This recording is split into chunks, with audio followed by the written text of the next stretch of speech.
तो आज का हमारा टॉपिक है अंडरस्टैंडिंग आर्ट।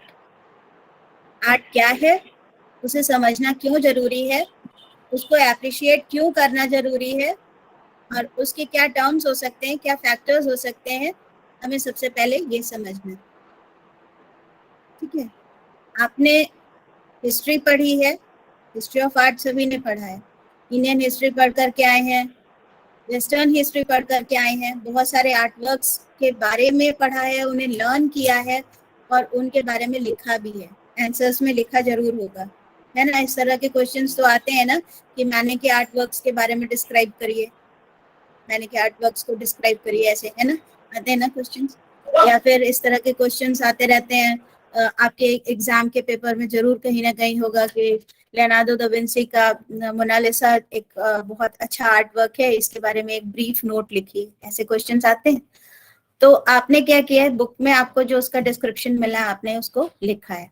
पर आज हम लोग कोशिश करेंगे इन आर्ट वर्क्स को फिर से देखने की और फिर से समझने की, एक रिसर्चर्स के पॉइंट ऑफ व्यू से हमें आर्ट वर्क्स को किस तरह से देखना होता है और किस तरह से उसको समझना होता है। एक कॉमनर कैसे देखता है, एक आर्टिस्ट कैसे देखता है और क्रिएट करता है अपनी चीज, और एक रिसर्चर कैसे देखता है। ठीक है, इसको इस तरह से भी समझ सकते हैं कि कोई ऐसा व्यक्ति जो बहुत ज्यादा, जिसके पास में ज्ञान है, जिसने बहुत ज्यादा पढ़ाई की है, और एक ऐसा व्यक्ति जो लेमैन है, ऐसे ही घूमता फिरता आ गया है गैलरी में देखने के लिए, और एक ऐसा व्यक्ति जो किसी आर्टवर्क की बैकग्राउंड के बारे में, उस आर्टवर्क के बारे में जानने को उत्सुक है, या उसके बारे में जानने को उत्सुक है और उसका डॉक्यूमेंटेशन करना चाहता है। Now here comes word documentation. ठीक है, तो हम लोगों को ये सारी चीज समझनी है। आर्टवर्क्स की अंडरस्टैंडिंग का क्या मतलब है, उनका एप्रिसिएशन का क्या मतलब है, और उनके डॉक्यूमेंटेशन का क्या मतलब है। डॉक्यूमेंटेशन के क्या क्या मेथड्स हैं, क्या क्या प्रोसेस है, और हमें आर्ट वर्क्स को या आर्टिस्ट को या एक पर्टिकुलर स्टाइल को या उस स्टाइल से कोरिलेट करके दूसरे स्टाइल को, या whichever is the thing, हमको डॉक्यूमेंट कैसे करना है। ठीक है, तो I will show you how to write research papers, I will show you how to write your research thesis, and I'll tell you how to document your findings, how to collect data, and I'll also tell you how to analyze that data, and I'll tell you how to pick up the useful data and put it in presentable form. Either it is in visible or it is in written form. ठीक है, समझ में आ रहा है ना? Okay, ये थोड़ा सा रिसर्च पर्पस के लिए है, तो इसका ऑब्जेक्टिव रिसर्च है, इसलिए ये थोड़ा डिफरेंट है आपकी अभी तक की एमए और बीए की या अंडर ग्रेजुएशन और पीजी की पढ़ाई, या बहुत से बच्चे तो एमफिल भी कर लेते हैं, उस पढ़ाई से भी ये थोड़ा सा डिफरेंट होगा। ठीक, मैं अपना स्क्रीन शेयर कर रही हूँ।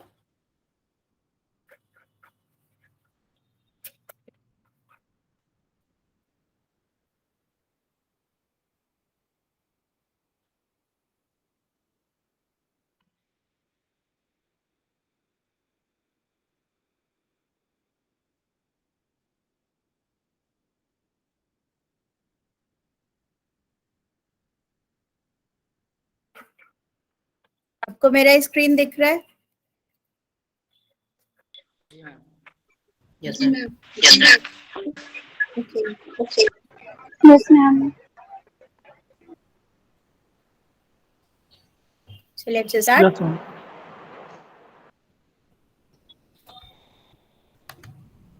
मैं फुल स्क्रीन व्यू दिखाऊं इसका, या ऐसे ही ठीक है? ठीक है सर। ऐसे ठीक है? ठीक सही है मैम, ठीक है ma'am. Okay,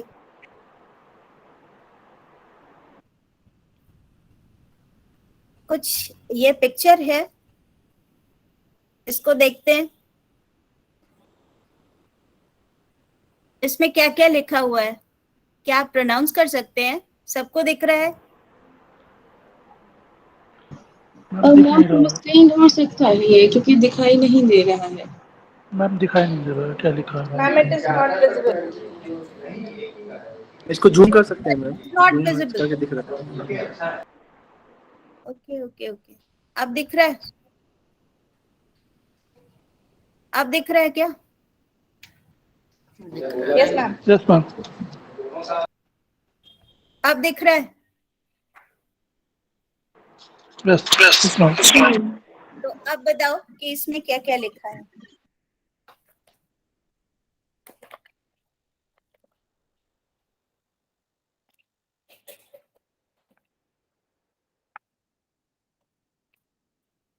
just tell me, इतना टाइम नहीं लगाना है।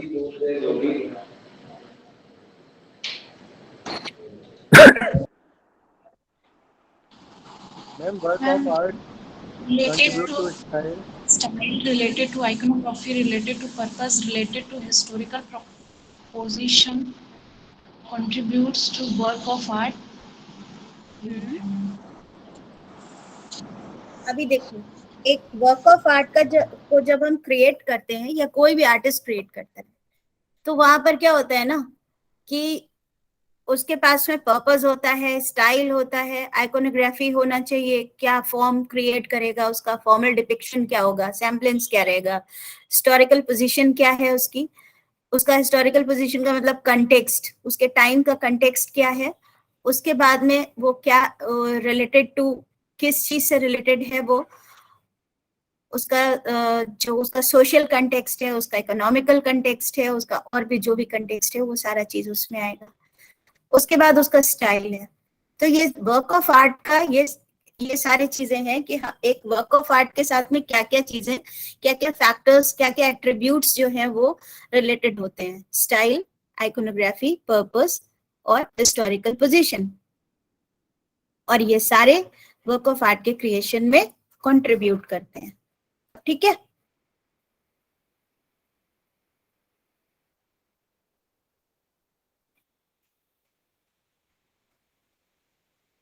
तो यहां पर आते हैं, वर्क ऑफ आर्ट क्या चीज है। हमारे सामने अगर एक पेंसिल बॉक्स रखा है तो वो भी एक वर्क ऑफ आर्ट है, और अगर एक जग है, एक कप है, तो वो भी वर्क ऑफ आर्ट है। और जब हम फाइन आर्ट्स की बात करते हैं, पेंटिंग्स की और स्कल्पचर्स की या और सारे आर्ट वर्क्स की, तो वो सारे जो वर्क ऑफ आर्ट्स हैं वो जो थोड़े से, ये जो आपके यूजफुल और पर्पसफुल डिवाइसेस हैं, इनसे थोड़े से डिफरेंट होते हैं।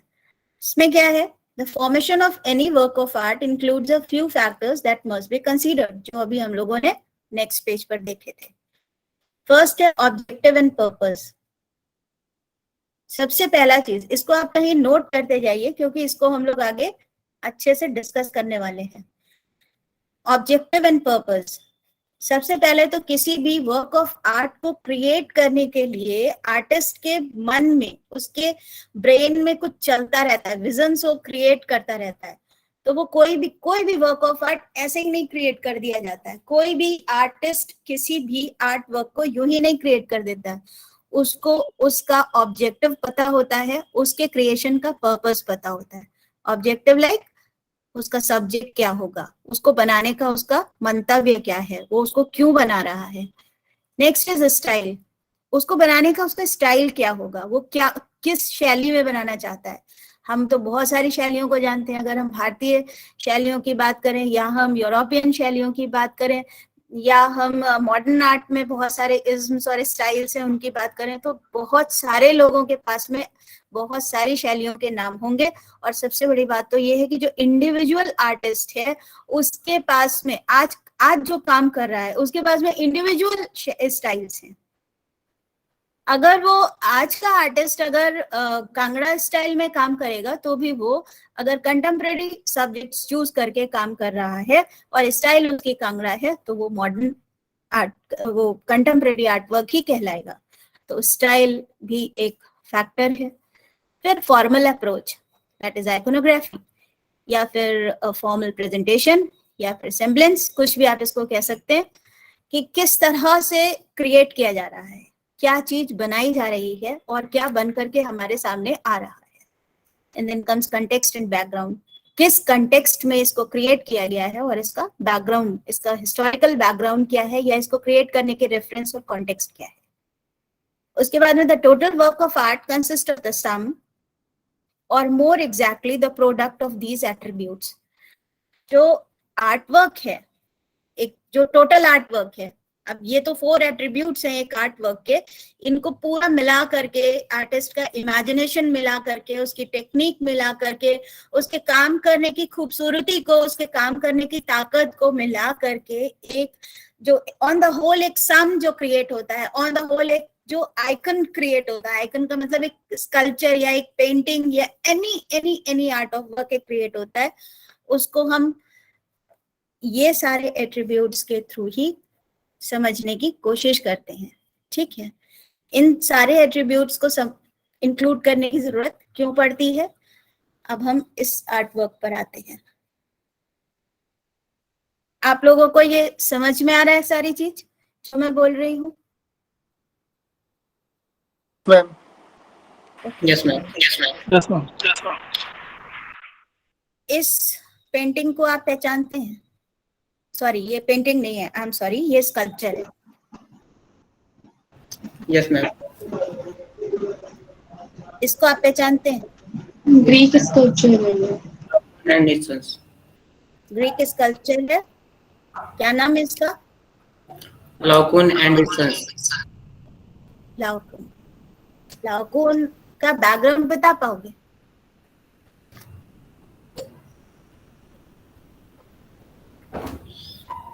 हेलेनिस्टिक। राइट, पर ये इसका पीरियड है, टाइम पीरियड है, हिस्टोरिकल टाइम है इसका, कि ये किस एरा में बनाया गया, किस आर्टिस्ट ने बनाया, और ये इसका स्टाइल भी कह सकते हैं कि हेलेनिस्टिक स्टाइल है इसका। लेकिन मैं जो जानना चाहती हूँ, ये इको क्यों हो रहा है? मैं जो जानना चाहती हूँ वो इसका कंटेक्स्ट है, ये रेफरेंस है कि ये इसके पीछे की कहानी क्या है, दैट इज द पर्पस। इसका पर्पस क्या है बनाए जाने का, इसका ऑब्जेक्टिव क्या है, इसका कंटेक्स्ट क्या है, इसका एम क्या रहा होगा इसको बनाने का। किसी को पता है?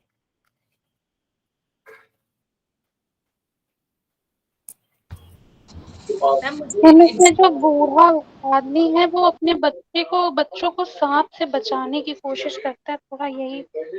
ये तो हमें दिख रहा है, ये तो जो उसमें बना है वो दिख रहा है, पर एक्चुअली लाओकुन कौन था, ये उसके 2 बच्चे कौन हैं, ये स्नेक्स कहाँ से आए हैं, और ये जो स्कल्पचर है इसको क्रिएट करने का मतलब, जब हम ये स्कल्पचर क्रिएट कर रहे हैं तो इसका मतलब हम कोई स्टोरी बताने की कोशिश कर रहे हैं या कोई अपना इमेजिनेशन डिरेक्ट करने की कोशिश कर रहे हैं, या क्या पर्पस रहा है आर्टिस्ट का इसको बनाने का, और ये इसके पीछे का बैकग्राउंड ऐतिहासिक स्टोरी।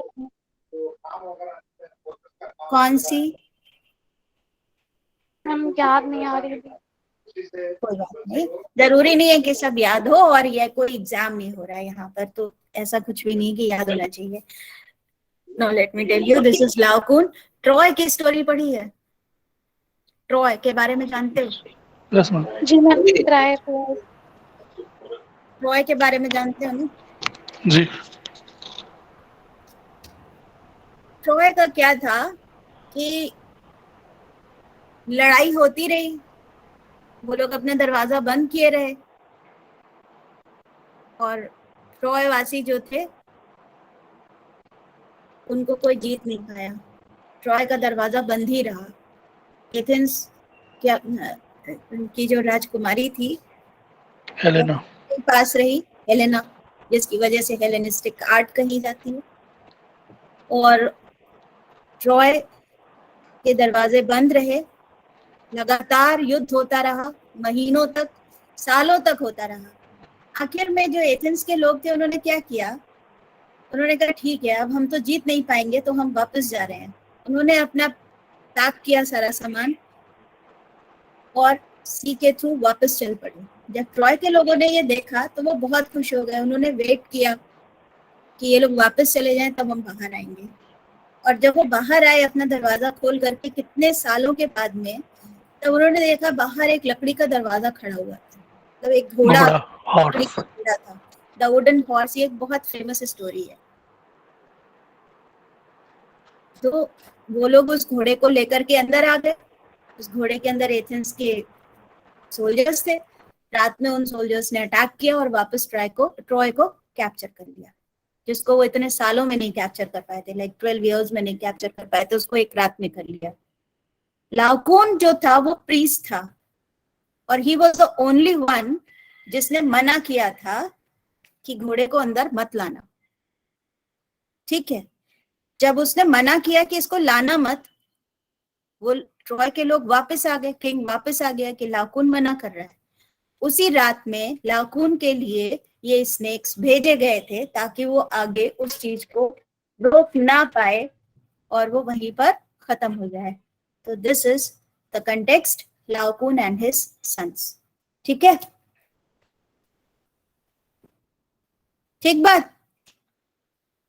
जी मैम। Yes ma'am. दूसरा है मोनालिसा। इसके बारे में तो मुझे लगता है कि हमसे ज्यादा तुम लोग जानते हो।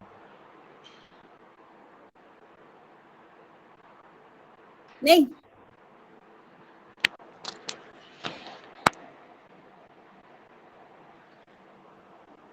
मोनालिसा के बारे में मुझे कौन बताए?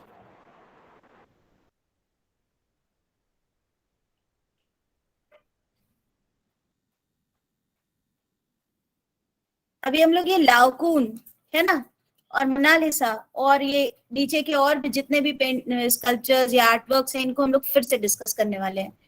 मुझे मोनालिसा के बारे में कौन बताएगा? ये पोर्ट्रेचर की शुरुआत है।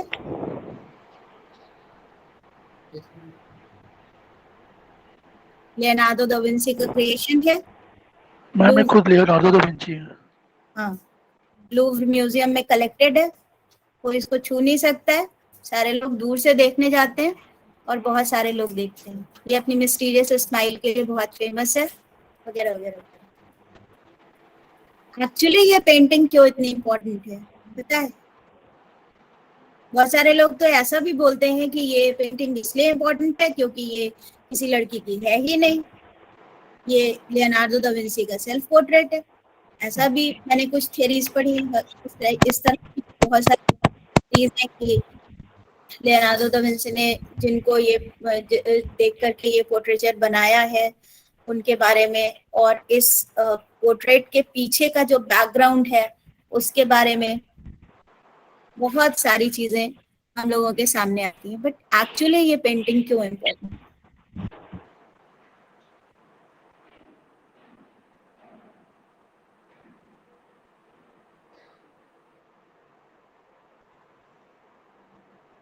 सबसे पहले हम लोग कॉम्पोजिशन पर आते हैं। ये दिख रहा है आपको ट्रायंगल? Yes ma'am. ये टिपिकल वे है रेनेसा के कॉम्पोजिशन का। दूसरा तरीका है हाथ रखने का, और सबसे बड़ी बात, आप खुद ध्यान से देखो अगर इसको जूम करके, तो आपको समझ में आएगा कि उसके चेहरे से ज्यादा उसके हैंड्स फिनिश्ड हैं। ये फोल्ड्स फिनिश्ड, राइट?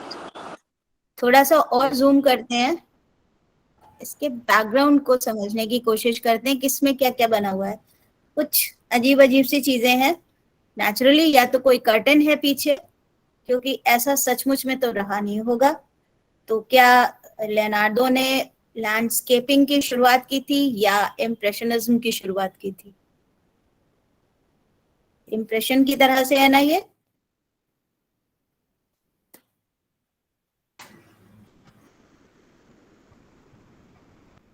एक टेक्निक होती है स्फुमेटो,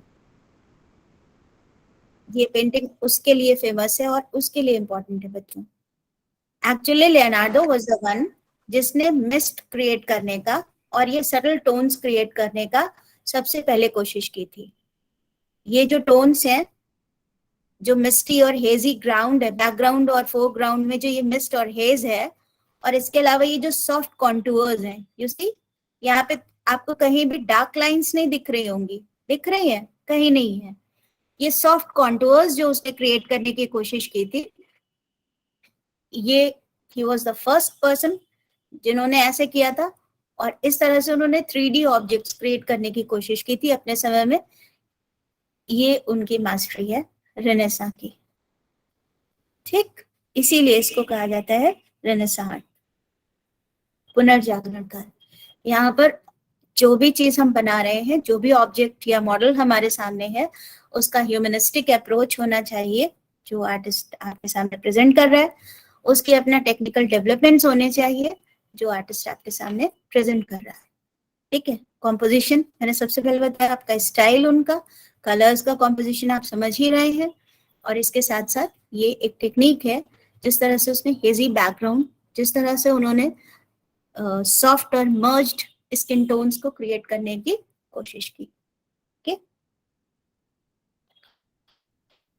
लाओकोन में हमें ये कॉम्पोजिशन इस तरह से मिल रहा है, यहां भी हमें ट्राइंगल मिल रहा है ना? ये क्या है?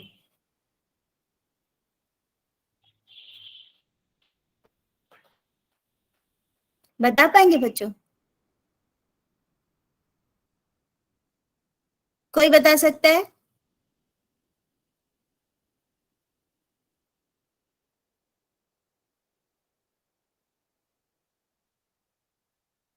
Hello? No, ma'am, no idea. No idea. अच्छा, कोई बात नहीं। ये बताया था आपने हेलेनिस्टिक एरा से है, वेरी ट्रू। मोनालिसा रेनेसा से है, और ये इजिप्शियन है। इजिप्शियन में एक बहुत छोटे समय के लिए एक ऐसा टाइम आता है, बहुत छोटे पीरियड के लिए ऐसा टाइम आता है, जबकि जो वहां का आर्टिस्ट है वो, जो उनके रिजिड रूल्स हैं उनको फॉलो करने से रुक जाता है, उसको उसे फॉलो करने से आजादी मिल जाती है। और वो क्या करता है कि धीरे धीरे धीरे धीरे करके ये जितना भी उनका आर्टवर्क है जो क्रिएट कर रहा है, उसको रियलिस्टिक या फॉर्मलिस्टिक वे में प्रेजेंट करने की कोशिश करता है। स्टाइलिस्टिक जो उसका पैटर्न था कि हमको एक चश्म चेहरा और सीधा शरीर और फिर टेढ़ा पैर और बाई मुद्रा में या दाई मुद्रा में बनाना है, कलर्स ऐसे फॉलो करने हैं, और जो हमारा फेरो होगा उनका पोजीशन ये होगा हैंड्स का, और उनका सीटिंग का पोजीशन ये होगा। ये तरह की सारी चीजों को फॉलो अप करने से वो मुक्त हो जाता है, फ्री हो जाता है। और उस समय की ये एक स्कल्पचर है, ये इजिप्शियन है, प्रीस्ट का है जो रिकॉर्ड्स लिख रहा है, रिकॉर्ड कीपिंग कर रहा है। See this?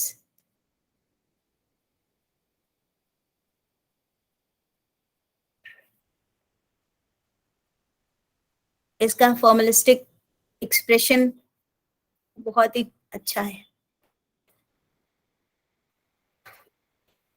तो सॉरी, अब हम आते हैं नेक्स्ट स्लाइड पर।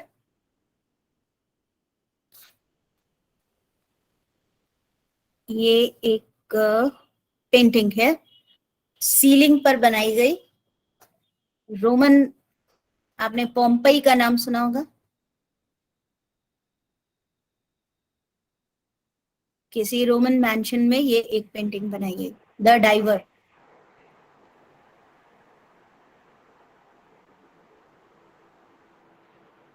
ठीक, यस मैम।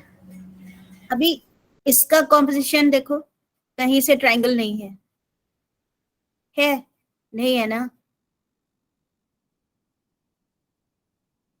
ये सारी चीजें बच्चों कहीं नोट करते जाना, क्योंकि हम लोग इस पर डिस्कस करने वाले हैं।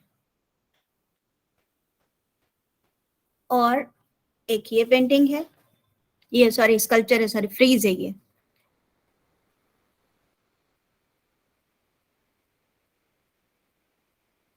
इसके बारे में आप हमें सर्च करके बताओगे। ग्रीक है, इसका स्क्रीनशॉट ले लो और इसको गूगल सर्च करो, सर्च करके हमें बताओगे। और अगर नहीं आएगा तो हम बता देंगे। ठीक, स्लाइड नंबर 8, 9th। ये मॉडर्न है, ये मॉडर्न नहीं था, पर this is very close to modern. ये मॉडर्न नहीं था लेकिन फिर भी आइडियलिस्टिक था। इसी से इंस्पायर होकर के रोमन आर्ट तक गए हम, और उसके बाद में रेनेसा तक आए। ठीक है, लेकिन अभी हम देखते हैं कि ये इंडिविजुअलिस्टिक होते हैं। ये मॉडर्न है, कंटेम्प्रेरी है। इसको हम बढ़ा करके दिखाते हैं, 1 मिनट रुकिए, तो आपको ये ज्यादा समझ में आएगा।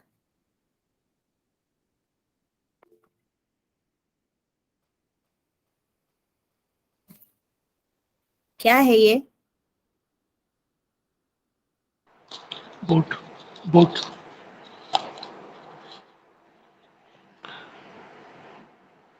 और इंस्टॉलेशन। Installation है। और ये पीछे कुछ लिखा भी हुआ है।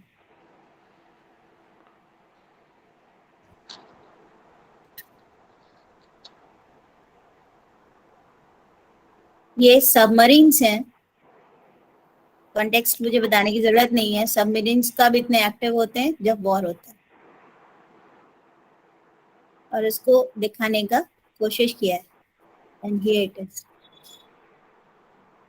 ये सबमरीन्स, ये लाइंस, ये सारे किस लाइन क्या एंगल है, ये सारा चीज।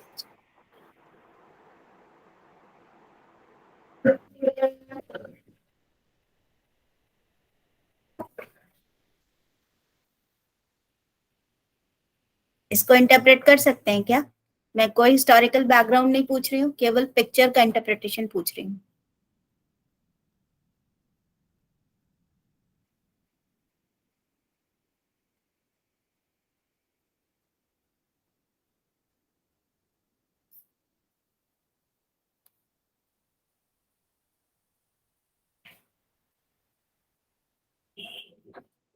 बता सकते हैं इसके बारे में कुछ? ये सबमरीन्स हैं या बोट्स हैं, जो भी आपको समझ में आ रहा है। हम चाहते हैं कि इसका इंटरप्रिटेशन आप बताइए हमें, इस पेंटिंग का।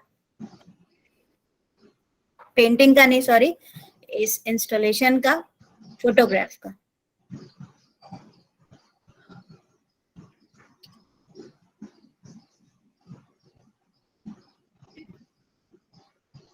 ये मैम एक जो वॉर से रिलेटेड रहता है, जहाँ सबमरीन्स हम लोग यूज करते हैं जो वॉर, तो पीछे का जो नोटेशन है मे बी वो दिखाया गया है कि इतने लोग अब तक मारे जा चुके हैं, और मे बी ये जो है आगे, या ये इतने लोग अभी सबमरीन पर हैं, इनका आने लौटने का कोई पता नहीं है कि वो लोग वापस लौटेंगे भी या नहीं। और ये जो वॉर है ये किस तरह, मैम मुझे दिखाई नहीं दे रहा पीछे का, हाँ, वो ब्लर्ड, तो मुझे मे लगता बी है ये वहां वही है। लिखा भी नहीं हुआ है,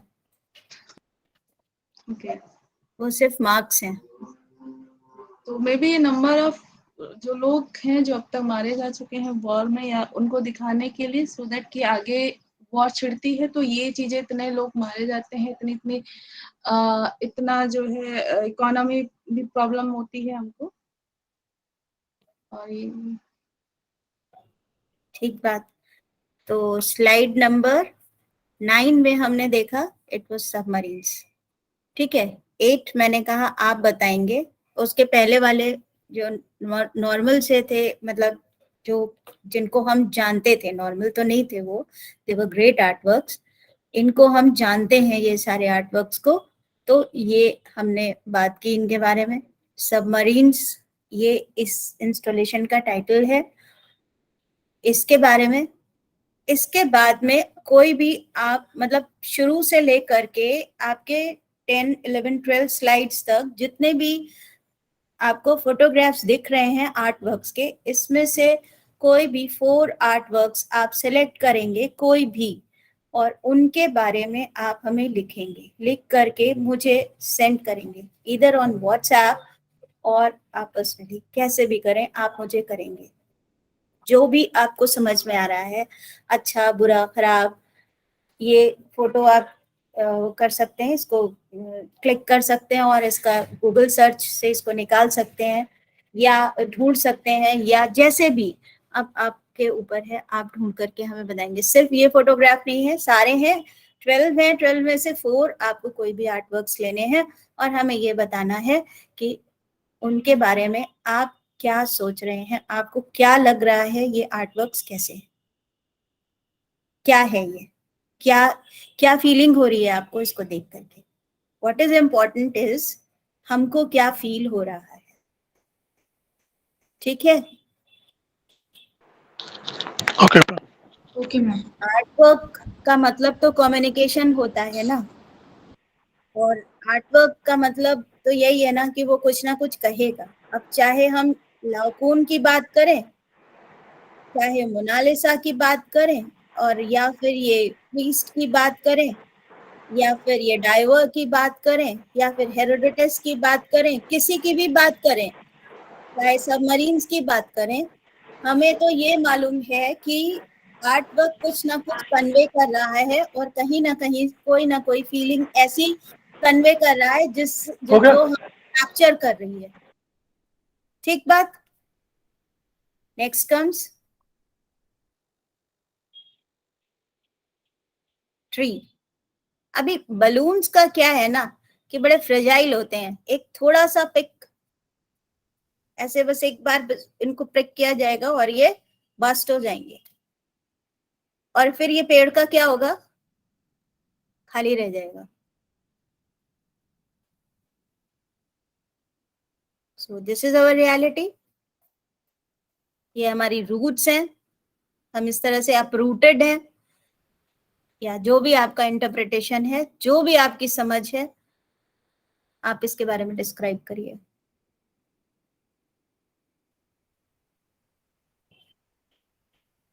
एनीवन?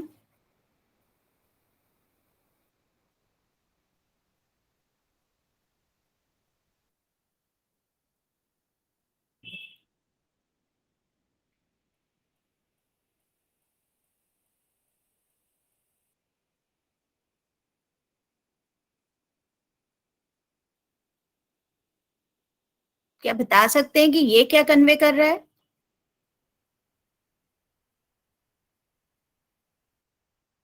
और ये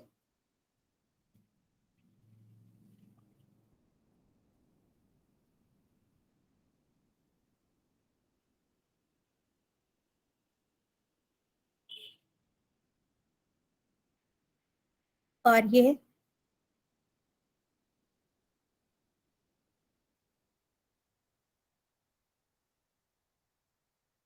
so how to understand meaning and creativity in art? Art is a dynamic phenomena that keeps on changing, first as a visual in the artist's mind and then as a creation. Dynamic phenomena क्यों? क्योंकि ये it keeps on changing, बदलता रहता है। और कैसे बदलता है? सबसे पहले तो आर्टिस्ट जब भी कुछ भी क्रिएट करता है तो पहले तो उसके दिमाग में उसके इमेजिनेशन से कुछ कॉन्सेप्ट क्रिएट होता है जिसको वो विजुअलाइज करता है। उसका एक जो विजुअल वो उसके अपने ब्रेन में क्रिएट करता है, उसी को वो एक फॉर्मल एक प्रेजेंटेशन देता है जो हम लोगों के सामने आता है, और तब हम लोग जान पाते हैं कि वो क्या विजुअलाइज कर रहा था, क्या सोच रहा था, या उसका कॉन्सेप्ट क्या था, और कितनी अच्छी तरह से वो अपने मीनिंग को, अपनी बात को कन्वे कर पाता है। यही उसके आर्टवर्क का सक्सेस है। One must understand its implications through creativity, aesthetic forms, imagination, color and expression. सबसे पहले तो बात ये है कि हम आर्ट वर्क्स के जो इम्प्लीकेशंस हैं उनको कैसे एसेस करते हैं। थ्रू क्रिएटिविटी, ये सारे टर्म्स आप कहीं नोट कर लीजिए। Through creativity, their aesthetic forms, imagination, colour and expression. हम ये सारे आर्ट फॉर्म्स के जो इम्प्लीकेशंस हैं उनको समझने के लिए आर्टिस्ट की क्रिएटिविटी को समझते हैं। सबसे पहले तो क्या कहना चाह रहा है, किस तरह से कहना चाह रहा है, और जो उसने विजुअलाइज किया था उसको किस तरह से वो प्रेजेंट कर रहा है। कितनी खूबसूरती से कर पा रहा है और कितना कर पा रहा है, उसका अमाउंट क्या है, दिस इज हिज और हर क्रिएटिविटी। उसका एस्थेटिक फॉर्म्स कितना सुंदर है, कितना सुंदर नहीं है, कौन सा रस की उत्पत्ति कर रहा है, किस तरह से फीलिंग्स क्रिएट कर रहा है और कैसे हमको अट्रैक्ट कर रहा है, ये उसका एस्थेटिक फॉर्म होता है। कोई भी चीज जिससे हम अट्रैक्ट होते हैं, जिसकी तरफ हम देखना चाहते हैं, जो हमें अच्छा लगता है, कोई भी आर्ट वर्क, किसी भी गैलरी में जब हम जाते हैं, किसी भी आर्ट वर्क को जब हम देखते हैं तो उसको देखना नहीं कहते, उसे ऑब्जर्व करना कहते हैं और उसको देखते रहते हैं। लेकिन वो बहुत सारे आर्ट वर्क्स होते हैं, लेकिन पर्टिकुलरली कुछ ही चीज होती है जो हमें अट्रैक्ट करती है।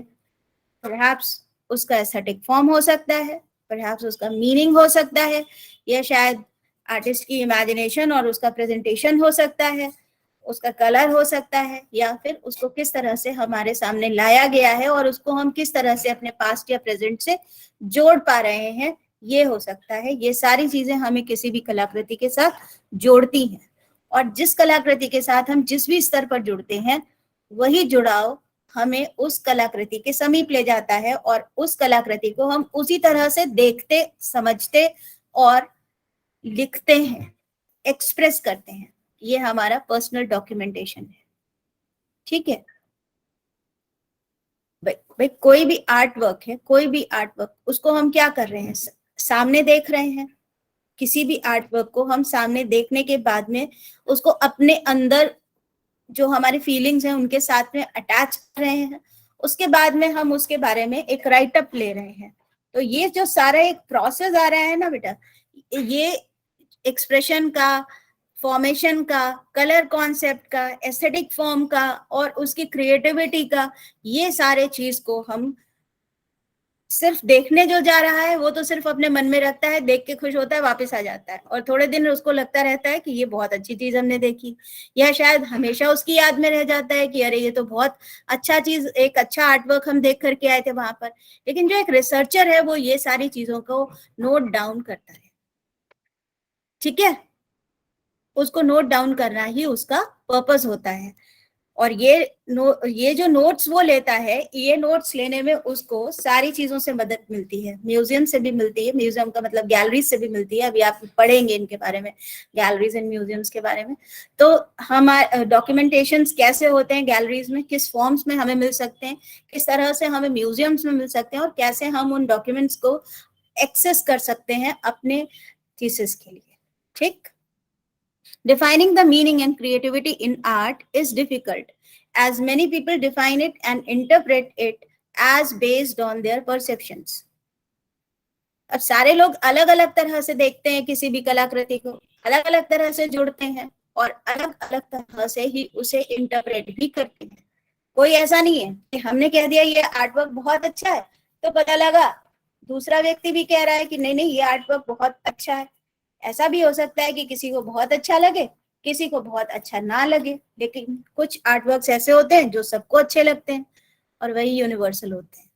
जैसे मोनालिसा अभी हम लोगों ने देखा, जैसे लाओकून, ये यूनिवर्सल इसीलिए है क्योंकि इनको देख करके कोई भी नहीं कहेगा कि ये अच्छे नहीं है। इसी तरह से ये सारे भी आर्टवर्क्स हैं। तो किसी भी आर्टवर्क की, ये भी सारा जितना भी है, किसी भी आर्टवर्क की सक्सेस जिसको हम कह सकते हैं, उसका एक्सप्रेशन इसी बात पर डिपेंड करता है कि वो कितना दूसरों के साथ अटैच हो पा रहा है। ऐसा होता है ना, जब हम किसी गैलरी में या किसी म्यूजियम में जाते हैं तो ऐसा लगता है कि हम किसी कलाकृति को देखते हैं तो वो हमसे बात कर रही है, वो हमसे कम्युनिकेट कर रही है। So art is a communication. अगर कलाकृति कुछ कह नहीं पा रही है, उसके पास में कुछ कहन नहीं है, तो वो बेकार है। तो here it is, defining the meaning and creativity in art is difficult as many people define it and interpret it as based on their perceptions.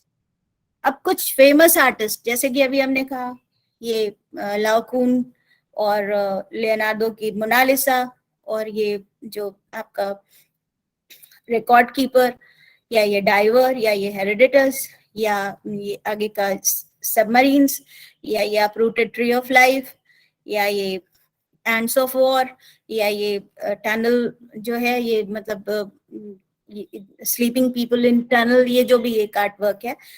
और इसके साथ साथ एक ये जो इस आर्ट वर्क का नाम मैं मिस कर रही हूँ, शायद ये कुछ मैं भूल रही हूँ, सॉरी। तो ये इस तरह के जो ये आर्ट वर्क है, हाँ मैम ये स्लाइड्स मिल जाएंगी क्या बाद में हमें? क्यों नहीं मिल जाएंगी? हाँ मैम, ग्रुप में इसको डाल दीजिएगा। अभी ये इनकम्प्लीट, अभी तो ये दिखा है, ये कंप्लीट ही नहीं है। ये तो अब हम जितना हमें आज करना है उतना हम काम करेंगे इस पर, और उसके बाद में फिर हम इसी में ऐड करते चले जाएंगे, और अंडरस्टैंडिंग आर्ट आपका विद इन 3 days कंप्लीट कर देंगे। ये वाली ये स्लाइड्स आप चाहते हैं पेंटिंग, ये आर्ट वर्क्स के? हाँ मैम, हाँ वही इसके, ये वाले आर्ट वर्क्स के ये सारे स्लाइड्स, ये वाले? हाँ ठीक है, ये हम शेयर कर देंगे। मतलब आर्ट वर्क्स शेयर करना चाहते हैं आप, इसको तो आप स्क्रीनशॉट्स भी ले सकते हैं, ठीक है, हम कर देंगे शेयर। तो हाँ, मैं ये कह रही थी कि कुछ फेमस आर्टिस्ट हैं इस वर्ल्ड में, हम लोगों के आर्ट हिस्ट्री में, जो ये हमको समझा देते हैं कि ट्रू आर्टिस्टिक एक्सप्रेशन क्या होता है। अभी ये आर्ट वर्क्स हम लोगों ने देखे ये सारे, ये इसका एक बेस्ट एग्जाम्पल है। जैसे इन लोगों के पास में, these people have true understanding of art. ये लोग बहुत अच्छी तरह से समझते भी हैं और एक्सप्रेस भी कर सकते हैं कि आर्ट वर्क को कैसे इंटरप्रेट करना है, और कैसे ऑडियंस, मतलब ऑडियंस कैसे उसको रिसीव करेंगे, इस चीज को वो बहुत अच्छी तरह समझते हैं। They know how to express, they know how to communicate, they know how to build a bridge. एक ब्रिज कैसे बनाना है कम्युनिकेशन का बिना वर्ड्स के, ये वो बहुत अच्छी तरह जानते हैं। जैसे नाम ले सकते हैं हम लोग, पैब्लो पिकासो, विंसेंट वैन गो, लियोनार्डो, माइकल एंजेलो, मैटिस। एक बहुत लंबी सीरीज है ऐसे आर्टिस्ट की जो ये जानते हैं how to touch, how to communicate, जो ये जानते हैं कि how to give the meaning and creativity of art in their art works, जो ये जानते हैं कि आर्ट वर्क्स को जब ऑडियंस रिसीव कर रहे हैं तो उसको वो कैसे रिसीव कर रहे हैं और उसका क्या इम्प्लीकेशन होने वाला है। ओके,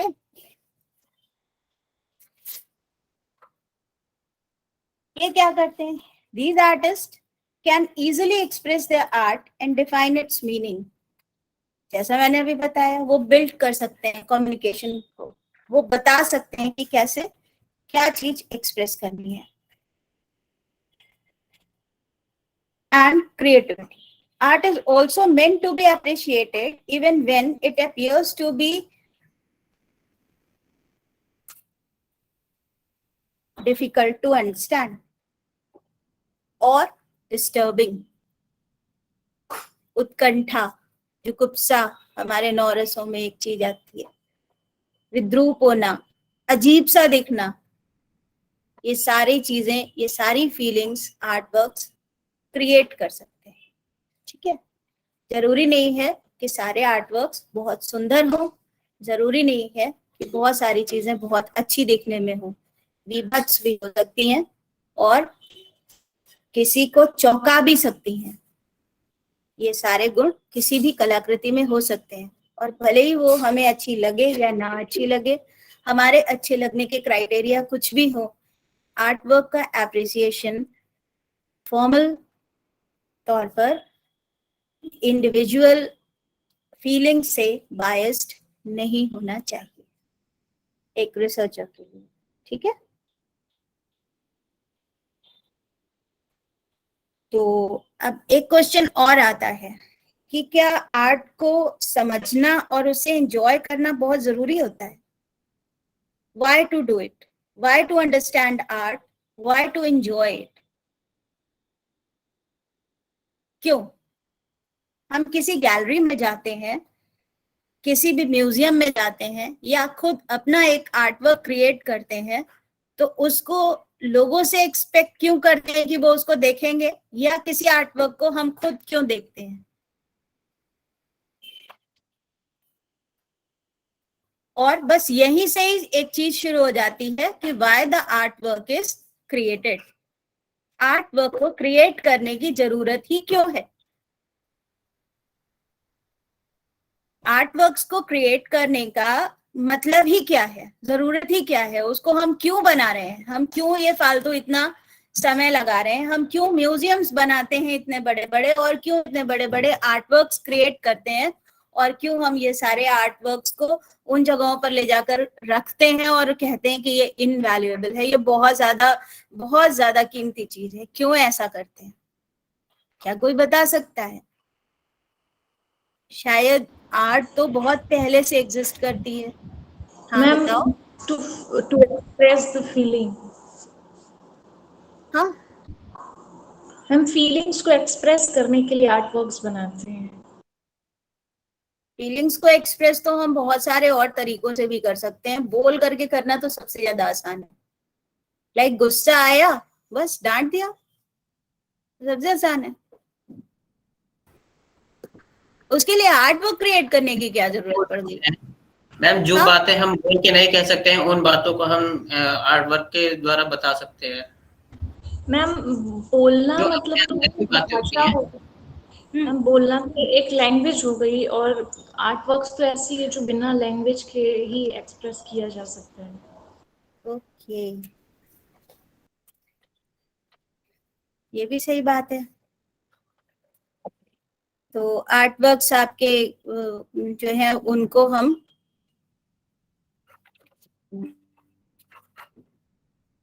सॉरी, मैं चाहती हूँ कि अब मैं अपना प्रेजेंटेशन बंद कर दूं, तो मैं डिस्कशन करना चाहती हूँ थोड़ी देर। मैं ये चाहती हूँ कि हम लोग क्यों आर्ट वर्क्स को बनाते हैं। फीलिंग्स एक्सप्रेस करने के लिए बनाते हैं, ये बात तो चलो ठीक है, लेकिन सबसे अच्छा तरीका तो फीलिंग्स एक्सप्रेस करने का ये है कि हम बोल दें कोई भी चीज को। चलो ठीक है, मुझे कल्पना बहुत अच्छी लग गई है, तो हम कल्पना को अप्रिशिएट भी तो कर सकते हैं। हेलो कल्पना, तुम बहुत अच्छी लग रही हो, ये भी तो कह सकते हैं। उसके लिए कितना अच्छा पोर्ट्रेट बनाने की क्या जरूरत है कल्पना की, तो बताएगा मुझे?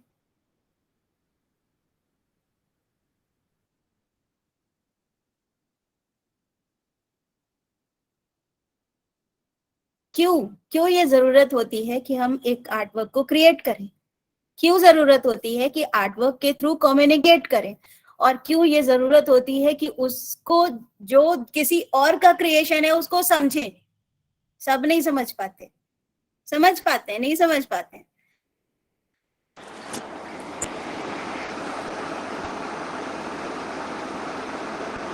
बताओ। मैम, कुछ ऐसी फीलिंग्स होती है जिसे बोल करके एक्सप्रेस नहीं किया जा सकता है। ऐसी फीलिंग्स को एक्सप्रेस करने के लिए हम आर्ट वर्क्स की मदद लेते हैं। जैसे लाउकून। मैम, उसमें भी तो एक्सप्रेशन है, कुछ ऐसे एक्सप्रेशन है, फेशियल एक्सप्रेशन, मैंने तो जैसे उसकी कहानी बता दी, वो भी बोलकर बता दी, उसको क्रिएट करने की क्यों जरूरत मैम पड़ी? Ma'am gesture, posture, facial expression, कुछ मैम, जब ऐसी कोई बात बताई जाती है सारी तो वो चीजें तो लिमिटेड लोगों डिस्क्राइब भी तक की जा सकती हैं, वो सारी चीजें तो डिस्क्राइब भी की जा सकती हैं। Like she was wearing blue sari या blue dress and she was looking like angel in her blue dress. ये सारी चीजें तो विजुअल्स ऐसे भी क्रिएट किए जा सकते हैं जो हम इमेजिन कर सकते हैं।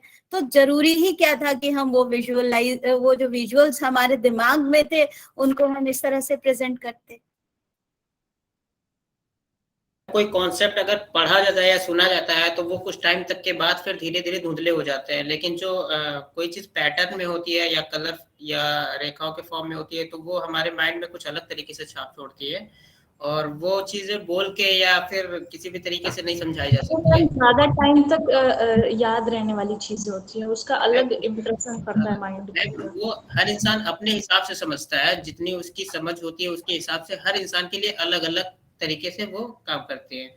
तो इस वजह से थोड़ा इसका महत्व बढ़ जाता है। और जो चीज हम बता के करते हैं, कोई चीज अगर अपनी बात को बताते हैं तो वो एग्जैक्टली वही चीज होती है। हो सकता है अगले इंसान के लिए अगर वो चीज सच ना हो तो वो उसको बिल्कुल भी जरा सा भी टच नहीं करेगी, लेकिन आर्ट वर्क किसी ना किसी तरीके से हर इंसान को कहीं ना कहीं टच कर ही देता है। तो शायद कुछ इसका ये वजह होता होगा। एक और वजह होती है, इसमें जो बहुत बड़ी वजह होती है।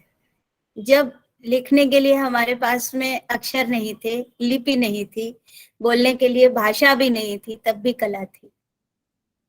इसलिए कलाकृतियां बनाई जाती हैं। अगर हम प्रागैतिहासिक मनुष्य की याद करें तो वो कलाकृतियां क्यों बनाता था? उसे तो ये सारे कॉन्सेप्ट्स, एस्थेटिक्स और पर्पस और ऑब्जेक्टिव, ये सारी चीजों का मतलब ही नहीं पता था, तो बस बनाता था। और ऐसी जगह पर बनाता है जहां पर कोई जा नहीं सकता, लेटकर, घुसकर, बैठकर बनाता है कि कोई देख ना पाए, छुप के बना रहा होता है, गुफा के सबसे अंदर के हिस्से में बना रहा होता है ताकि वहां तक कोई जाए ही नहीं। क्यों ऐसा करता था? क्यों बनाया अपने मन उसने आपको? मैम अपने मन की बात को मैम, वो कहीं बाहर रखना अपने चाहता मन था। की बात को कहने के लिए, अपने हाँ मन यस। की बात को कहने के लिए। तो जब हमारे पास में भाषा भी नहीं थी, जब हमारे पास में लिपि नहीं थी, हम तब भी चित्राकृतियों का निर्माण कर रहे थे। और सबसे पहली लिपि चित्रलिपि ही थी, है ना? उसके बाद में धीरे धीरे धीरे धीरे करके ये जो लिपि थी, इससे सिंबल्स डेवलप हुए और अक्षर बने अलग अलग भाषाओं के। ठीक, चाहे वो मेसोपोटामियन हो, चाहे वो इजिप्शियन हो, और या फिर सिंधु घाटी सभ्यता की हो। तो इसलिए कला की जरूरत है। एक समय में जब वो बोलता ही नहीं था, कोई भी शिकार पर जा रहा होता था, एक तो वो कैसे बताएगा अपने ग्रुप को, कैसे बताएगा कि तुम्हारी पोजीशन कहाँ पर होगी, तुम कहाँ खड़े होगे? जब एक प्लानिंग करेगा तो कैसे बताएगा अपने साथियों को, ट्राइबल के जो उसके जो ट्राइब के और मेंबर्स हैं, जो ट्राइब के उसके जो और पार्टनर्स हैं, उसके जो लड़ाई पर उसके साथ जा रहे हैं, उनको कैसे बताएगा कि जब हम लोग वहां मेमथ को मारने जा रहे हैं तो उस मेमथ के सामने तुम होगे कि बगल में होगे कि पीछे होगे कि तुम मेरे साथ होगे? कैसे बताएगा? ड्रॉ करके। मेमथ उसने बहुत अच्छा बनाया और अपने आप को और बाकी के सारे लोगों को केवल उसने लाइन से डिपिक्ट कर दिया, सिंबलिकली। ठीक है, एक बात। दूसरी बात, जो बाकी पीछे रह गए उनको कैसे बताएगा कि तुम यहाँ पर रहोगे तो तुम क्या करोगे? और फिर जब लड़ाई करके या युद्ध के बाद में, मतलब मेमथ को वापस लेकर के जब आएगा तो क्या कैसे बताएगा कि क्या क्या हुआ था और हमने कैसे मारा था? तो ये सारा चीज बताने के लिए उसको किस चीज की जरूरत थी? आर्ट की, कम्युनिकेशन की, कम्युनिकेशन थ्रू आर्ट वर्क की। और वो इतने बड़े बड़े उसने प्लान्स जो उसने ड्रॉ किए हैं, इतने बड़े बड़े डिस्क्रिप्शंस, जो नरेशंस उसने ड्रॉ किए हैं, वो हमारे सबसे पहले आर्ट वर्क से। तो what is the importance of art? आपको समझ में आ गया होगा। Importance of art is communication. किस चीज का कम्युनिकेशन? फीलिंग्स का कम्युनिकेशन। कौन सी फीलिंग्स का कम्युनिकेशन? जो हमारे पास है, हमारे आसपास के एनवायरनमेंट से हमारे पास आ रही हैं, या हमारी इंडिविजुअल अपनी भी हो सकती हैं, या कोई भी हिस्टोरिकल कंटेक्स्ट भी हो सकता है, कुछ भी हो सकता है जो हमें इंस्पायर कर रहा है एक किसी भी इंसिडेंट को, जो अपना है या दूसरा है, बाहरी है या अंदर का है, कैसा भी है, हमको इंस्पायर कर रहा है किसी भी इंसिडेंट को विजुअलाइज करने का और उसको एक आर्ट वर्क के तौर पर प्रेजेंट करने का। अब यही हमारी खूबसूरती है कलाकृति की, कि कैसे हम उसको एक्सप्रेस कर पा रहे हैं, और उससे हम जो ऑडियंस है, जो कला जो देखने आ रहा है, जो दर्शक या जो उससे जुड़ रहा है, उससे हम कैसे उसको जोड़ पा रहे हैं। ठीक बात। तो अंडरस्टैंडिंग आर्ट में एक छोटा सा ये कॉन्सेप्ट समझ में आया आप लोगों को कि what is the importance of art. हमने सबसे पहली बात ये पढ़ी कि अंडरस्टैंडिंग आर्ट एक्चुअली है क्या, क्या क्या हमें कोई भी कलाकृति समझने के लिए हमको क्या क्या चीजें ध्यान में रखनी है। जो मैंने 12 स्लाइड्स दिखाई थी, 12 आर्ट फॉर्म्स दिखाए थे, उनमें से कोई भी 4 स्लाइड्स आप लेंगे, और कोई मैं आपको टॉपिक्स नहीं दे रही हूँ अभी कि आपको ये टॉपिक के अकॉर्डिंग लिखना है, जो समझ में आ रहा है टॉपिक के अकॉर्डिंग कल दूंगी, ठीक है। इस चीज को आप मुझे लिख करके व्हाट्सएप कर सकते हो या फिर ग्रुप में भी भेज सकते हो, इंडिविजुअली मेरे वॉल पर भेजना चाहो तो आप भेज सकते हो। कल हम लोग इस चीज को फिर से डिस्कस करेंगे, मुश्किल से 2-3 मिनट में, ठीक है। एक एक व्यक्ति का 2-2 1-1 मिनट में, ज्यादा नहीं। तो ये समझने की बात थी। फिर उसके बाद हमने पढ़ने की कोशिश की कि क्या जरूरी है कि हम किसी आर्ट वर्क को समझें और उसे एंजॉय ही करें, और क्या ये जरूरी है कि उस आर्ट वर्क को हम बनाए ही बनाए। क्या हम बिना बनाए काम नहीं चला सकते? नहीं चला सकते, नहीं चला सकते, क्योंकि एक आर्ट वर्क ऐसी ऐसी बातें कह सकता है जिसको हम कई कई किताबों में नहीं लिख पाते, ठीक है। ऐसा होता है ना कि हम चाहें भी तो हम किताबों में नहीं लिख पाते। ऐसा किसी एक आर्ट वर्क का क्या आप मुझे नाम बता सकते हो?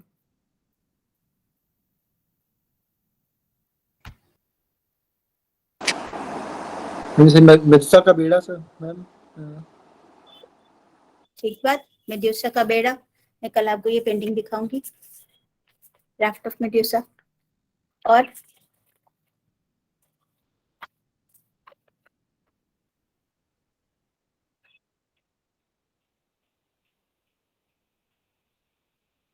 इसके बारे में ये बनानी क्यों जरूरी थी?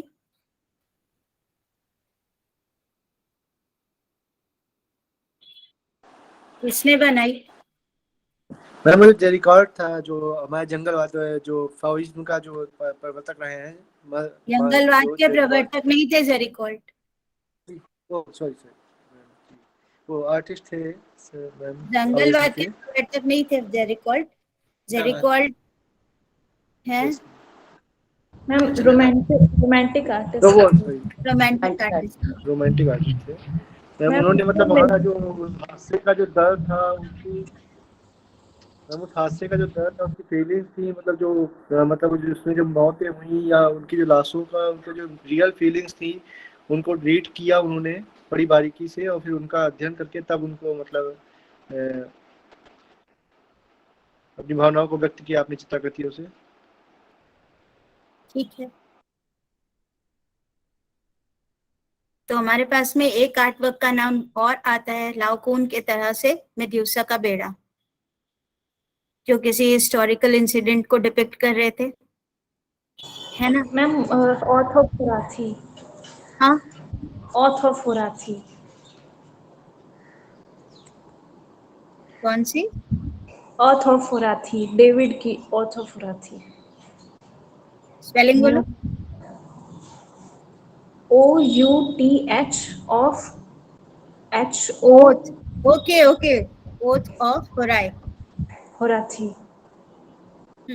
ओथ ऑफ होराई, हाँ, इसको डिस्क्राइब करो। मैम वही ग्रीक एक स्टोरी थी जिसमें ब्रदर्स जो है अपने फादर को ऐसा ऑथ करते हैं कि हम अपने कंट्री के लिए लड़ने जाएंगे और जीत के वापस आएंगे।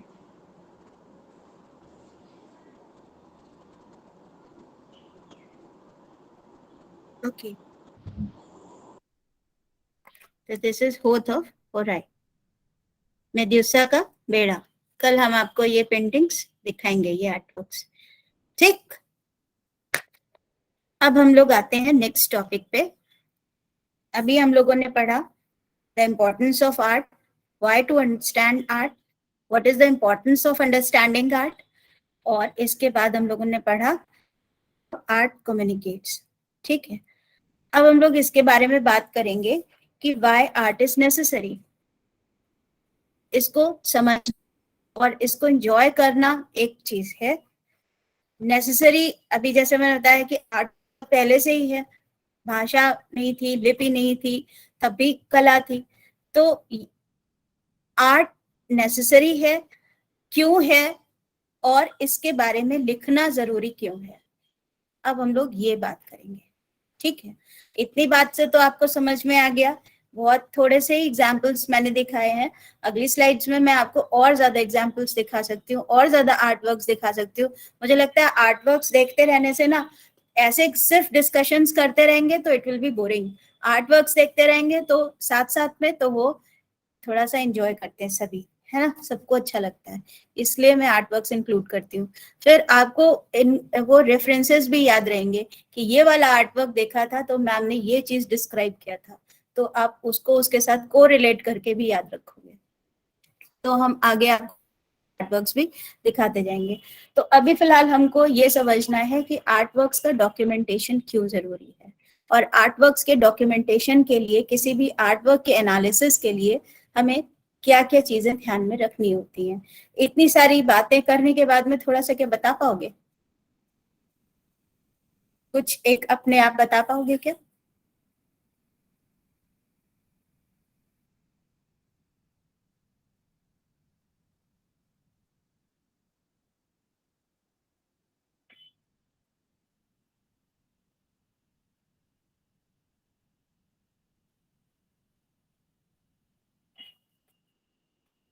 जल्दी जल्दी बताओ, टाइम जा रहा है। इतनी देर से हम डिस्कस कर रहे हैं, इतनी सारी बातें हमने आपको बता दी, आप हमें कुछ नहीं बताओगे। मैम आर्ट वर्क को डिस्क्राइब करना क्यों जरूरी है, आप ये पूछ रही हैं? नहीं, मैं ये पूछ रही हूँ कि आर्ट वर्क को डिस्क्राइब करने के लिए हमें क्या क्या पता होना जरूरी है। मैम आर्ट फॉर्म स्टाइल पता होना चाहिए, और जो आर्टिस्ट है वो उसका मतलब उस टाइम पे क्या उसके मानसिक स्थिति क्या थी, और मतलब जो भी उसका बैकग्राउंड था वो क्या था, उसके बारे में कुछ जानकारी होनी चाहिए, और किस तरीके से कम्युनिकेट कर रहा है, ये थोड़ा सा इस चीज की समझ होनी चाहिए, और जो कलर्स यूज किए गए हैं मीडियम, वो हमें क्या, मीडियम, हाँ यस मैम, मीडियम की समझ होनी चाहिए, that is very necessary. Yes ma'am. और उन सबको अगर मिला दिया जाए तो फिर अगर उसका एक जो जो पैकेज तैयार होता है, जो आर्ट फॉर्म बन के तैयार होता है, वो अपने आप में किस तरीके से क्या बात हमें हमारे सामने रखता है, उस चीज को मतलब हमें एक सबक करना आना चाहिए कि वो क्या कह रहा है, ठीक है। और जरूरी नहीं है कि हर हर एक आर्टिस्ट को या हर एक दर्शक को वो उसी तरीके से करता हो, लेकिन कुछ ना कुछ तो किसी ना किसी तरीके से करेगा। तो ये जरूरी नहीं है कि वो हैप्पीनेस क्रिएट करे, हो सकता है जो 9 रस होते हैं उसमें से कोई भी एक रस अगर उसके अंदर क्रिएट करने की क्षमता है तो वो एक अच्छा आर्ट वर्क हो सकता है। ठीक बात। Yes ma'am. तो मुझे एक आर्ट वर्क को अगर समझना है तो मुझे उसके लिए क्या क्या चीजों की जरूरत होनी चाहिए समझने की। सबसे पहले तो आर्टिस्ट का बैकग्राउंड, उसके बाद में उस आर्ट वर्क का हिस्टोरिकल पर्सपेक्टिव, उसके बाद में जो आर्ट वर्क क्रिएट करने की टेक्निक है, उसके बाद में जो मीडियम्स एंड मटेरियल्स यूज किए गए हैं, और उसके साथ साथ उस आर्ट वर्क को तैयार करने के लिए आर्टिस्ट की क्रिएटिविटी और उसका इमेजिनेशन क्या रहा होगा, उसका विजुअलाइजेशन क्या रहा होगा।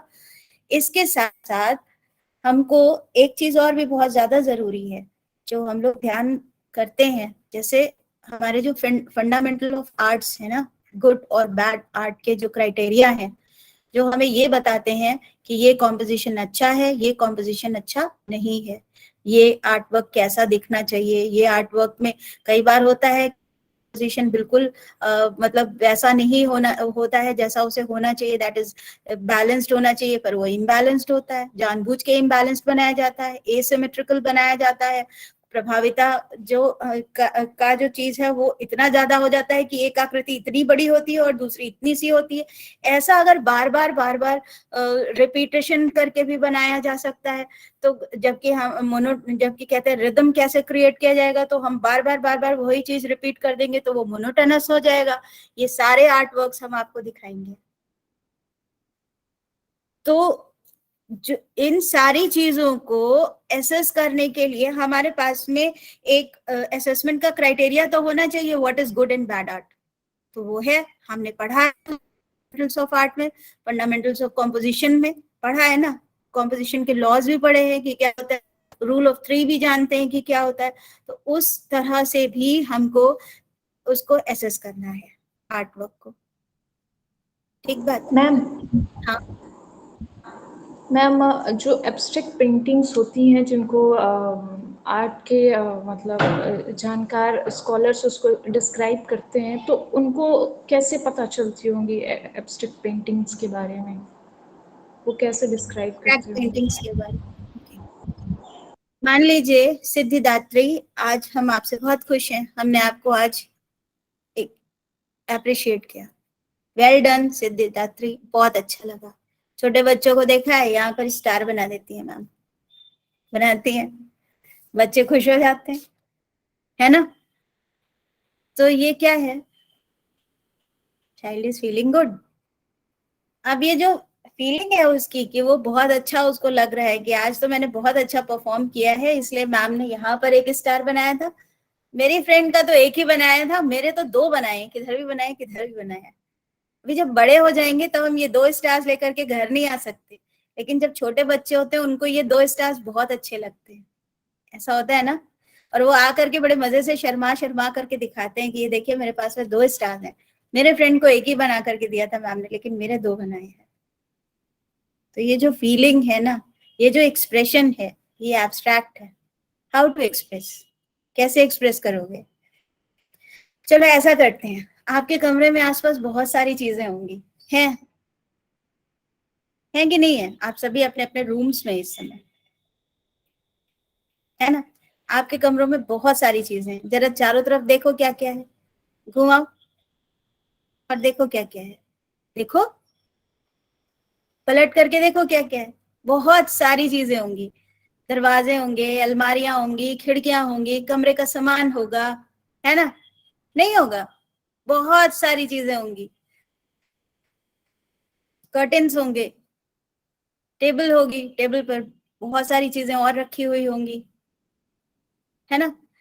तो ये जो सामान है ये कलरफुल होगा, पक्का नहीं होगा। इस सामान में कोई ना कोई रंग होगा, जैसे कर्टन आपके ब्लू कलर के होंगे, अलमारी आपकी हो सकता है ब्राउन हो या रेड हो या किसी और कलर की या व्हाइट हो, बेड आपका किसी भी कलर का हो सकता है, फर्श किसी भी रंग का हो सकता है, जो आपका सीलिंग है वो भी कैसा भी हो सकता है, फैन भी, विंडो भी, कुछ भी, और विंडो से बाहर दिखता हुआ स्काई ब्लू हो सकता है। Now let's do one thing, सारे फॉर्म्स इरेज कर देते हैं, केवल कलर्स लगा देते हैं। समझ गए, नहीं समझे, करके देखो, यू विल क्रिएट मास्टरपीस। समझ में आया कि नहीं आया। अभी भी नहीं आया सिद्धिदात्री, आया, क्या आया कि मैम कह रही हैं कि फॉर्म्स को रिमूव कर दो। मैम, फीलिंग को एक्सप्रेस करने के लिए फॉर्म नहीं भी रहे तो कलर के साथ उसको एक्सप्रेस किया जा सकता है।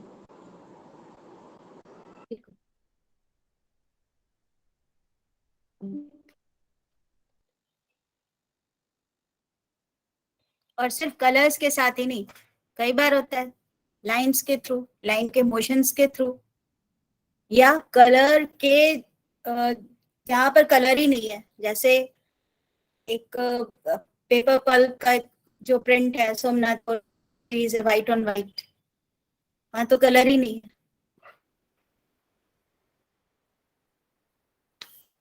एक्सप्रेशन तो है ना, ये वाली चीज है। तो मुझे लगता है कि सबको समझ में आ गया होगा आज जो भी बातचीत है, और कल हम लोग आगे इस पर डिस्कस करेंगे कि क्या क्या चीजें हमें डिस्कस करनी है आर्ट वर्क्स को समझने के लिए।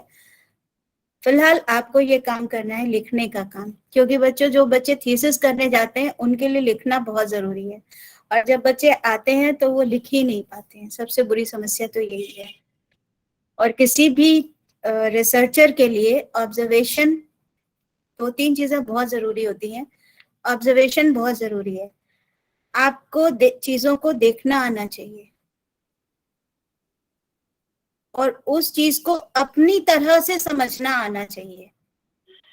वो क्या बता रहा है, वो क्या बता रहा है, वो क्या बता रहा है, सब अलग अलग बताएंगे। गैलरी में जो डॉक्यूमेंट है वो अलग बताएगा, ठीक है। डॉक्यूमेंट्स कैसे कैसे अलग अलग फॉर्म्स में हो सकते हैं, कैटलॉग्स हो सकते हैं, न्यूज़पेपर प्रिंट्स हो सकते हैं, या बैनर्स हो सकते हैं, पोस्टर्स हो सकते हैं, कुछ भी हो सकते हैं, वीडियोस हो सकते हैं, ऑडियोज हो सकते हैं। तो हमारे पास में बहुत सारे फैक्ट कलेक्शन के हमारे पास में बहुत सारी तरीके होंगे,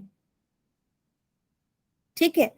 तो अब हमको ये पता होना चाहिए कि हमें डेटा मिला है उसमें से कौन सा डेटा हमें पिकअप करना है, कौन सा हमारे काम का है, कौन सा सही है, कौन सा गलत है, ठीक। फैक्ट्स जो मिलते हैं वो तो लगभग, जो किसी के बायोग्राफिकल फैक्ट्स होते हैं वो तो सही होते हैं। जैसे जन्म इस समय हुआ, मृत्यु इस समय हुई, इस समय से इस समय तक बचपन यहाँ बीता, इस समय से इस समय तक पढ़ाई यहाँ हुई, इस टाइप के फैक्ट्स तो लगभग एक ही से होते हैं, सही होते हैं। लेकिन जहां हम उनके क्रिएशंस की, आर्टवर्क्स की बात आती है, वहां पर जो चीजें हमें डॉक्यूमेंट्स मिलते हैं उनको हमें खुद समझना है, खुद इंटरप्रेट करना है, उनका कंटेक्स्ट समझना है। किसी भी आर्टिस्ट के बारे में ले लीजिए, किसी भी आर्टवर्क के बारे में ले लीजिए, ठीक है। तो ये काम हमको करना सीखना है। पहला तो ऑब्जर्व करना, दूसरी चीज कलेक्ट करना, किसी भी चीज के बारे में इंफॉर्मेशन कलेक्ट करना, किसी भी आर्टवर्क के बारे में उसके क्या क्या मतलब देखा तो सभी ने है, लाओटून, मोनालिसा भी सभी ने देखी है, बड़े फेमस आर्टवर्क्स हैं ये।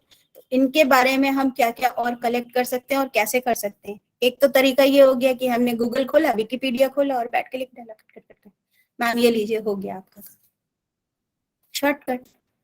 दूसरा तरीका ये है हमारे पास में कि हमारे पास बुक्स हैं, हमने अपने बुक्स को सर्च किया, फिर हमने गूगल पे सर्च किया। विकिपीडिया के अलावा और भी बहुत सारी साइट्स हैं। लूव्र म्यूजियम क्या उसके बारे में डॉक्यूमेंटेशन दे रहा है, ठीक है। या लियोनार्डो की एक पर्टिकुलर साइट है, वो उस साइट पे इसके बारे में क्या लिखा हुआ है, इस आर्टवर्क के बारे में। विकिपीडिया पर क्या लिखा हुआ है, ब्रिटानिका पर क्या लिखा हुआ है, या किसी और बुक में क्या लिखा हुआ है। लियोनार्डो के बारे में कई सारी बुक्स हैं, गुड रीड्स पर हैं, गूगल बुक्स पर हैं। अगर पढ़ सकते हैं उनको, किंडल पर हैं, अगर पढ़ सकते हैं उनको, तो पढ़ करके देखो कि क्या लिखा हुआ है। फिर हम उस चीज को बताएं मैम को कि मैम हमने मोनालिसा के बारे में ये चीजें समझी, इतनी सारी जगहों से पढ़ाई की थी और ये चीजें समझी, ये चाहते हैं हम आपसे, ठीक। आई बात समझ में?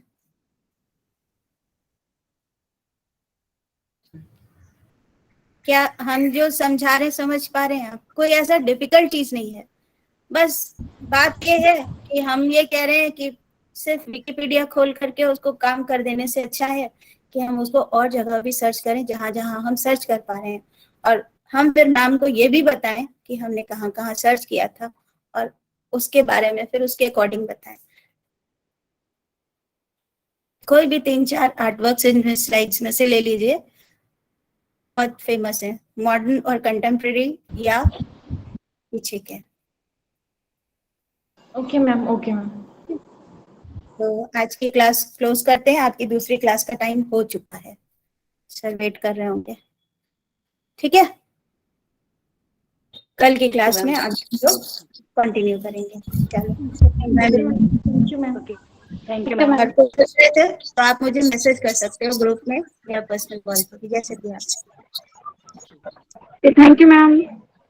ओके बच्चों, मैं एंड कर रही हूँ मीटिंग, ठीक है। Thank you ma'am. ओके। क्या